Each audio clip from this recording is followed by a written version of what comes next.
खैरपुर मैरिस के इलाके coat DG के गांव मोलड़ो सोहो में वतन अजीज की हिफाजत करते हुए अफगान दुश्मन से लड़ते शहीद होने वाले पाक फौज के जवान अल्लाह डिनो सोहो की नमाज जनाजा अदा की गई।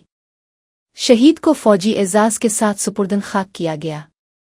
पाक फौज के चाक व चौबंद दस्ते ने शहीद को सलामी पेश की, जबकि नमाज जनाजा में इलाके के फौजी नौजवानों और सिविल सोसाइटी के अहलकारों की बड़ी तादाद ने शिरकत की।